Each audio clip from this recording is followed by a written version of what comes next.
O que o mercado está pedindo? Essas empresas grandes, o Bradesco, ele tem o maior budget, o maior investimento para treinamento corporativo do Brasil hoje, então para treinar seus funcionários.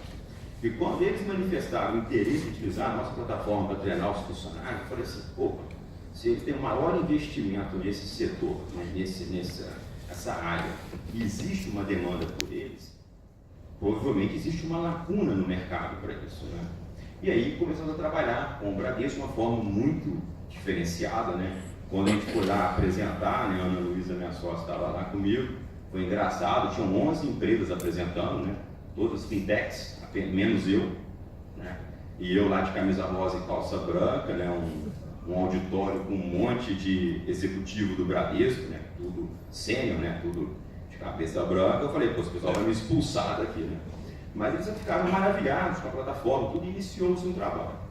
Esse trabalho com o crânio, ele começa da seguinte forma, né? É uma metodologia diferente de trabalho. Inicialmente, a gente senta com todos os nossos clientes e procura entender o objetivo dele. Porque plataformas normais de treinamento, elas são praticamente, você imagina assim, um PowerPoint com a prova no final. Elas são simplesmente assim.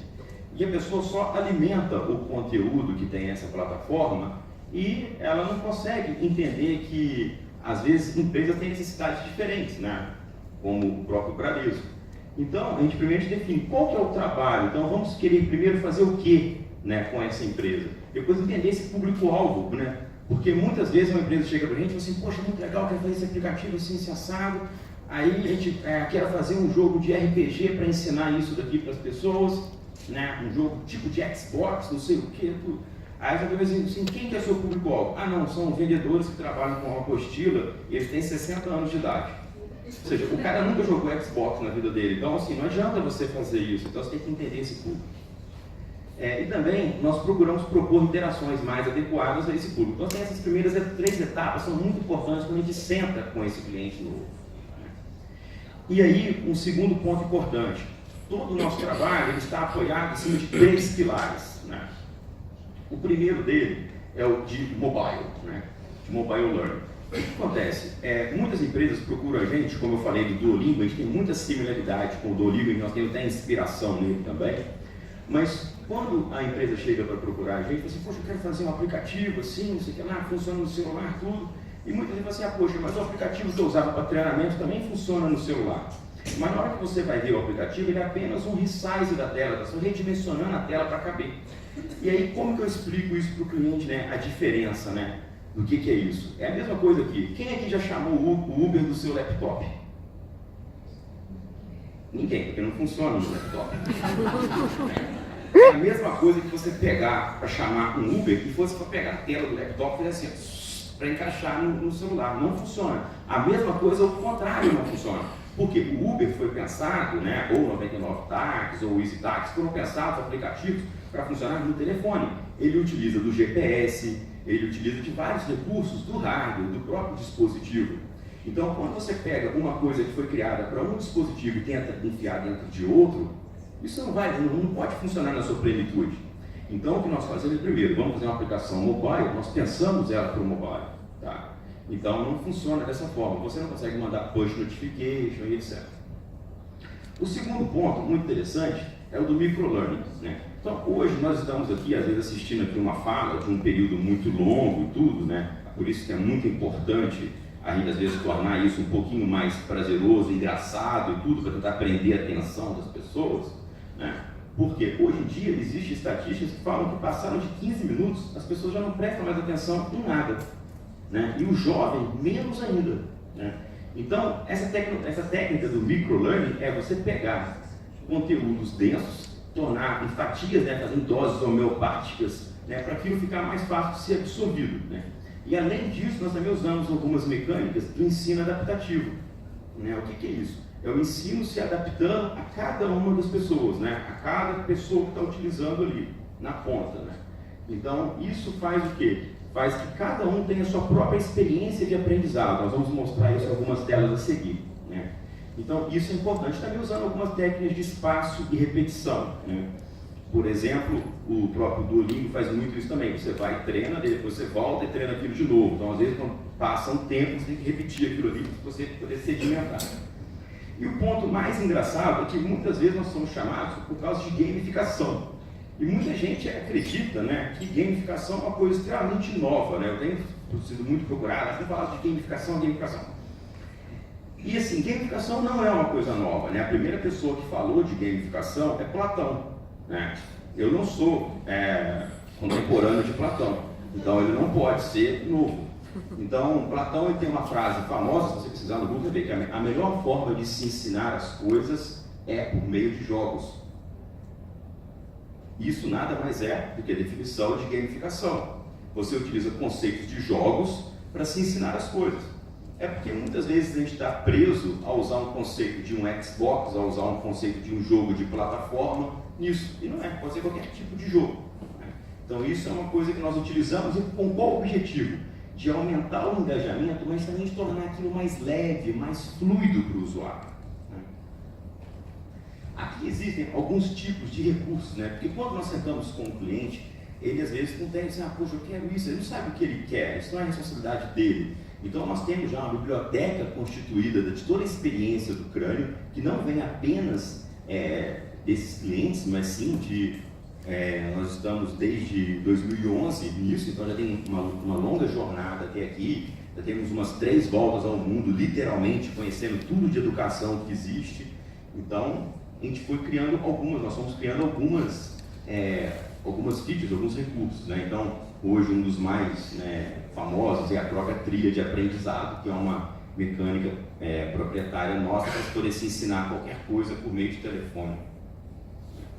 A aplicação interessante da Crânio, ela funciona para públicos diferentes, né? Então, por exemplo, uma indústria farmacêutica, ela pode utilizar para treinar os seus colaboradores, ela pode utilizar para treinar os representantes de venda e pode utilizar, por exemplo, como interface para os médicos também. Tudo dentro de uma única aplicação e isso funcionando por nível de privilégio com conteúdos diferenciados para cada um.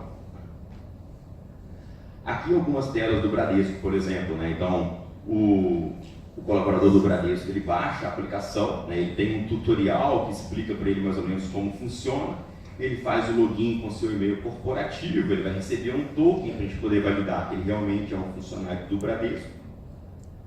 Ele tem uma área inicial, que nós chamamos de home da aplicação, né? Aqui temos algumas moedas, aqui ele pode clicar no botão começar e passar para a parte das interações, onde ele tem um aprendizado.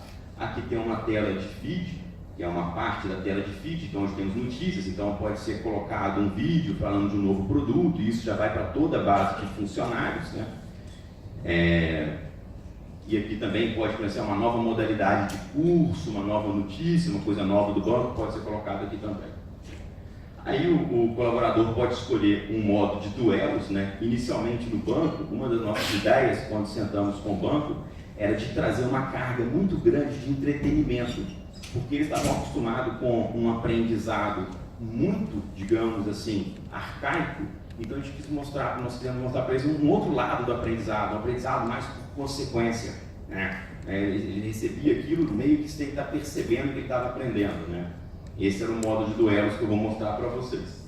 E em seguida colocamos o modo de trilha de aprendizado, que aí realmente é como se fosse um curso mesmo que ele está tendo pelo telefone.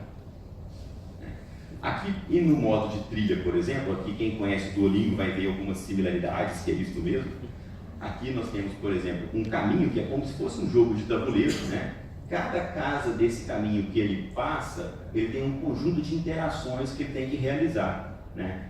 Que são exemplos de interações somente de texto, interação de imagem, contexto, uma interação de algum tipo gráfico, né? Pode ser um vídeo curto ali, de aproximadamente uns 3 minutos, uns 5 minutos no máximo, ele poder assistir, né? E depois ele tem algumas questões que ele tem que resolver, né? Para poder passar para esse próximo nível, né?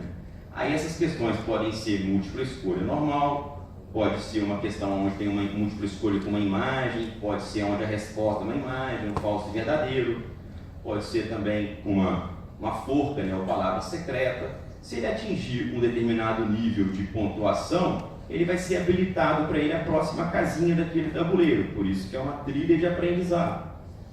E nesse aspecto, vamos supor que ele não atingiu, quando ele volta para poder repassar pelo conteúdo, nós vamos entregar conteúdo para ele, do qual ele não teve um desempenho tão bom na hora que ele foi respondendo as questões. E com isso, o conteúdo vai se adaptando a cada uma das pessoas, né? Uma forma simples de fazer isso. Um outro ponto interessante, quando ele está nesta trilha também, né, nós temos algumas empresas, por exemplo, que existem questões que não tem como você fugir do manual mesmo, da questão física, né? Ou que torna-se isso mais complicado ou mais dispendioso. Então, é necessário que você faça uma trilha de aprendizado virtual até um determinado momento. Em dado momento, ele vai ter que fazer um treinamento, por exemplo, de como operar uma máquina, de como fazer isso. Então, nesse momento, naquela casa, vai ter instrução para ele de como fazer aquilo. Ele vai ter um QR Code, um código mesmo que ele coloca ali. Quer dizer que o professor, aquela pessoa que está ali apta a fornecer aquela informação para ele, concluiu que ele já fez aquilo, e ele pode ir para a próxima casa também. O interessante disso é fazer um cross entre o real e o virtual. Aí depois a parte dos duelos, que é bem interessante, né? Aqui, por exemplo, o Bradesco teve interesse de difundir, por exemplo, sobre segurança do trabalho, CIPAT. Então, assim, em um dia eles conseguiram subir uma quantidade de conteúdo e gerar duelos, né, entre todos os seus colaboradores no Brasil, né? E o mais legal ainda do que isso foi na época das Olimpíadas, né, que o Brasil, até numa feira que teve aí da Febraban, o Bradesco pegou e divulgou essa ação deles com a plataforma do Crânio, que durante as Olimpíadas eles tiveram uma interação dentro do Crânio, onde o colaborador que tivesse o maior número de pontuação sobre aquele determinado tema, ele ganhava uma passagem aérea, hotel 5 estrelas e entrada para os Jogos Olímpicos, né? Porque o Bradesco era patrocinador da Rio 2016. Então isso gerou um boom muito grande de uso pelo Brasil inteiro, né, da aplicação. E isso tudo era em cima dos duelos também. Então o usuário clica em novo duelo, ele tem 3 opções, né? As opções é para se ele quer ele mesmo montar todo o duelo, escolher o oponente, etc. Ou se ele quer que o próprio sistema faça tudo isso para ele, né? Aí ele vai, escolhe o oponente, né? Aqui a Michelle escolheu o Kim, por exemplo, ela pode configurar o duelo. É interessante que no início, quando o Gui estava apresentando, no Crânio você joga, aprende, se diverte, acumula uma moeda virtual e troca por prêmios. Essa é a brincadeira de você comprar as coisas usando a sua própria inteligência, né? Primeiro programa de milhagem de conhecimento do mundo, né? Então você pega e você pode escolher um tanto que você quer apostar, né, com a pessoa. E aí você escolhe o nível de dificuldade, o número de perguntas que vai ter este duelo, e quando você clica em enviar, automaticamente o Kim vai receber um push notification no telefone dele. Então você imagina que um gerente, né, ou um escriturário da agência do Bradesco, né, ou um representante de medicamento, tudo, está lá em Porto Alegre, ele está desafiando um que está lá em Manaus, eles estão difundindo conhecimento entre eles, e tem ranking, entre as coisas, né? E aí ele passa para essa tela, nessa tela é a tela do duelo, né? Então tem um tempo correndo aqui, né? Ele tem uma segunda moeda do jogo, que são as moedas de ajuda, chamada Neuros, né? E aí, quando ele precisa, por exemplo, de parar o tempo, ou ele ver percentual de perguntas respondidas, eliminar 2 perguntas erradas, pular a pergunta, ele vai utilizar essas moedas. Essas moedas, por exemplo, o Bradesco dá uma quantidade de moedas por mês para todos os funcionários. No dia do aniversário dele, parabéns, você não apenas ficou mais velho, ficou mais sábio, você ganhou mais tantas moedas e etc. Isso tudo são brincadeiras da gamificação que você traz para esse mundo e torna a questão mais leve, né? Mais engraçada, mais legal, né? Meio tipo jogo do milhão. Aí tem um sumário executivo, né, no final ali um sumário do jogo, no final dele ali, né, do duelo. Aí os rankings, né, que você pode ter o ranking, né, no lugar que a gente dá a bandeirinha do Brasil, vai a bandeirinha de cada estado da federação, no Bradesco, hoje, tudo. Aí tem a tela de perfil, né. É interessante que dentro da plataforma do Bradesco, por exemplo, ele pode usar a opção para a gente transferir QIs e trocar por qualquer um dos mais de 800 prêmios que tem disponível dentro do Crânio, por isso que a gente brinca que é programa de milhares, como se fosse a múltiplos do conhecimento mesmo, né? Esses QIs eles só são ganhos por algum processo de aprendizado, né? Aí também tem essa parte das badges é muito legal, porque são troféus, né? Como se fosse uma sala de troféus aqui, onde quando ele completa X anos de casa, ele pode ganhar automaticamente uma badge. Então, não é somente de coisa dentro do jogo. Eu gosto muito de fazer esse cross com o mundo real. Então, 5 anos de casa, ele ganhou uma badge. O que essa badge vai fazer para ele? Primeiro, vai estar no perfil dele, outros colaboradores vão estar vendo, diminui o turnover, etc. Né? E aí pode ser também, ele completou um curso. Para todo funcionário de agência que mexe com produto financeiro, tem que fazer um curso de CPA 10. Então, ele pode fazer esse curso dentro do aplicativo, né? E aí, quando ele conclui, ele ganha essa badge, ele pode compartilhar isso no LinkedIn dele ou internamente no banco, aí vai com a regra de cada empresa. Depois ele tem um shopping dentro da própria aplicação, que são 2 shoppings, né? Tem todo o shopping do Crânio, que são mais de 800 tipos de prêmio, mas o Bradesco pode escolher dar os próprios prêmios dele dentro de um shopping interno, né?